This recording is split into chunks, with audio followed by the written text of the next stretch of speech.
Chapter 5. Diagnosis. It was a quiet, overcast morning as Ash approached Professor Oak's lab.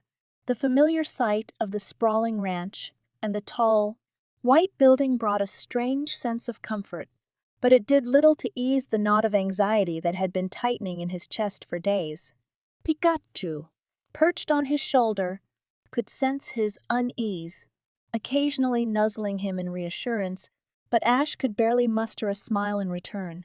He had been here so many times before. This was home and away, the place where his journey had begun, where he had received Pikachu all those years ago. But today, it felt different. Today, he wasn't here for advice on Pokémon training or to deliver a new Pokédex entry. Today, he was here because he needed answers about himself, about what his body had become. Ash's hand trembled slightly as he pushed open the door to the lab. The familiar scent of books and old wood greeted him, along with the quiet hum of machinery. Professor Oak was seated at his desk, deeply engrossed in a stack of research papers, his glasses perched precariously on the bridge of his nose. Ash. Oak looked up, a warm smile spreading across his face. I wasn't expecting you. My boy, how's the journey going? Caught any new Pokémon lately? Ash forced a smile, the weight of his worry pressing down on him. Hey, Professor. I'm not here about new Pokémon.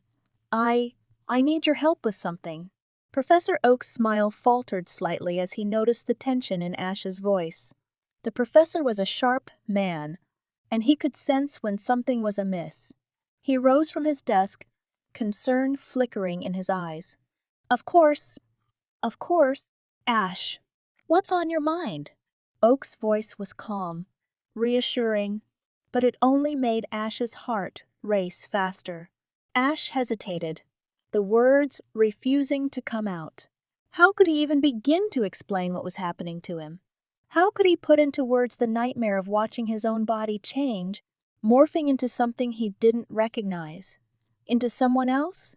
Finally, after what felt like an eternity, he blurted out, "Something's wrong with me. I think I'm changing." Professor Oak's expression shifted from mild concern to deep curiosity, his scientific mind already at work. Changing? In what way? Ash exhaled, trying to steady his voice. I don't know how to explain it. It started after a battle with Team Rocket. Psyduck used confusion, and ever since then, my body's been different. It's like, he paused, struggling to find the right words. It's like I'm turning into Misty. Oak blinked, clearly taken aback by the statement. Turning into Misty? That's quite the claim. Ash, why don't you explain a bit more clearly? Ash nodded, taking a deep breath. My hair's gotten longer, and there are streaks of orange in it.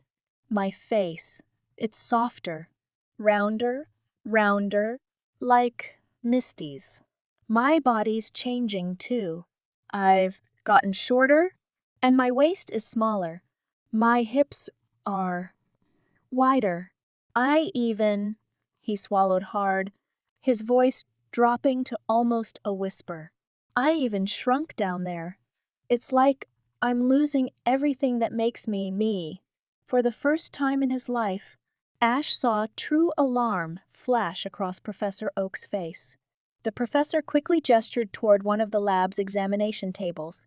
Sit down, Ash. I need to run some tests. The next few hours passed in a blur of scans, readings, and analyses. Professor Oak worked quickly but meticulously, his face growing more serious with each passing test. Ash sat on the edge of the examination table, his heart pounding in his chest as he watched the professor move from one machine to the next, studying the results with increasing intensity. Finally, after what felt like an eternity, Professor Oak stood in front of Ash, his expression grim. Ash, Ash, he began, his voice low and measured. I've run every test I can think of. And the results? Well, they're unlike anything I've ever seen before. Ash felt his stomach drop. What do you mean? Oak sighed, pulling off his glasses and rubbing his temples. It seems that your body is undergoing a complete transformation.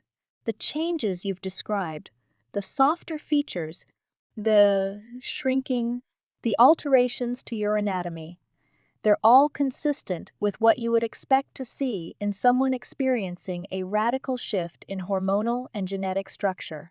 But this isn't a natural process. It's being driven by something external. External? Ash echoed, his throat dry. Yes, yes, Oak confirmed.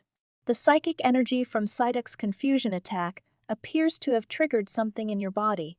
Psychic energy is incredibly unpredictable, especially when it comes from a Pokemon like Psyduck, whose abilities can sometimes spiral out of control. My theory is that, during the battle, the psychic energy latched onto something, a connection between you and Misty, and now, for reasons I can't fully explain, your body is copying hers. Ash felt his head spin, the words barely processing. Copying hers? You mean I'm turning into her? Oak nodded solemnly. Yes, yes. Your body is transforming into an exact physical replica of Misty's. The changes have already progressed significantly, and based on the data I've gathered, it appears that the transformation is irreversible. The word irreversible hit Ash like a sledgehammer. His heart pounded in his chest, his breath coming in short, shallow gasps. No, no, that can't be right, Ash stammered, shaking his head in disbelief. There has to be a way to stop it. There has to be something you can do. I wish there were.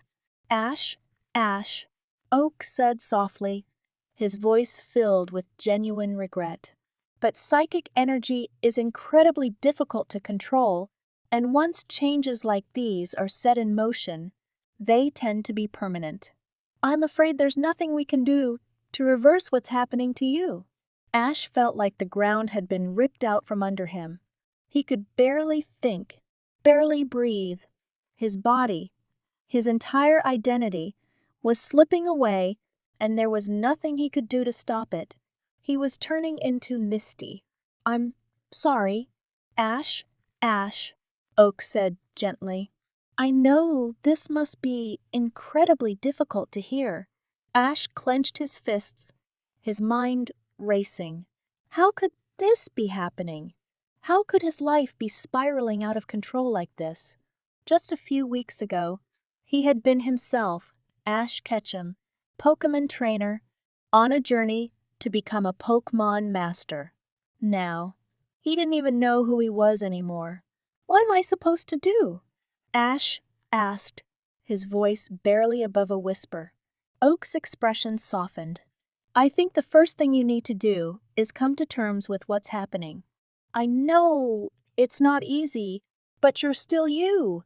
Ash, no matter what your body looks like, you're still the same person inside. Ash swallowed hard, his throat tight with emotion. But I don't feel like me anymore. Every time I look in the mirror, I see someone else. I don't even look like a guy anymore. I know, Oak said quietly, and I wish I could give you the answers you're looking for. But this transformation, it's beyond anything I've ever seen before. Psychic energy is unpredictable, and this is one of the rarest cases I've ever encountered. Ash felt a tear slip down his cheek, but he quickly wiped it away. He had to stay strong. He couldn't fall apart now. I can't tell, Misty, Ash said after a long silence. Oak raised an eyebrow. Are you sure that's the right decision? Ash nodded, though his heart ached at the thought of keeping such a huge secret from his friend. She'll freak out if she knows. I don't want her to feel guilty or scared. I just, I need to figure this out on my own first. Oak looked at him for a long moment before nodding slowly. I understand, but don't carry this burden alone. Ash, you have friends who care about you, and they'll be there for you, no matter what. I know, Ash said quietly, though the weight of the secret was already pressing down on him. Thanks, Professor. You're always welcome here. Ash, if you ever need anything at all, don't hesitate to reach out. Ash nodded, though his mind was already elsewhere. He needed to get back to Misty and Brock. He needed to act normal, to pretend that everything was okay, even though his entire world had just been turned upside down. With one last nod to Professor Oak, Ash turned and left the lab, his heart heavy with the weight of what he had just learned. The journey back to his friends felt like a blur. Ash's mind was racing, his thoughts tangled in a web of fear, confusion, and disbelief. He had always prided himself on being strong, on being able to handle whatever challenges came his way. But this was something else entirely. How was he supposed to accept that his body was changing? How was he supposed to live with the knowledge that he was becoming someone else? Becoming Misty? By the time he reached the clearing where Misty and Brock were camping, Ash had forced himself to calm down. He couldn't let them see how shaken he was. He had to act normal. Misty was the first to notice his return, her face lighting up with a smile. Hey, Ash, how'd it go with Professor Oak? Ash forced a grin, though it felt fake on his lips. It was fine. Just some lingering effects from Psyduck's confusion. But nothing serious. Misty raised an eyebrow, clearly not convinced. Are you sure? You've been acting weird lately. I'm fine. Really? Ash insisted, his voice slightly too high, betraying the tension he was trying so hard to hide. Misty studied him for a moment longer before nodding, though her eyes still held a trace of doubt. Okay, but if anything's bothering you, you can tell me. You know. I know, Ash said quickly. Thanks, Misty. I'm just tired, I guess. Misty smiled softly. Well, if you're tired, you should get some rest. We've got a long day ahead of us tomorrow. Ash nodded, grateful for the out. Yeah. I think I'll turn in early. As he made his way to his tent, Ash could feel Misty's eyes on him, her concern still evident. He hated lying to her, hated keeping this secret, but what choice did he have? How could he tell her that he was turning into her? That, every day, he was losing a little more of himself, becoming a reflection of her instead? As Ash lay down in his sleeping bag, staring up at the ceiling of his tent, the weight of the secret pressed down on him like a leaden blanket. What am I going to do? He thought, his heart heavy with fear. For the first time in his life, Ash Ketchum didn't have an answer.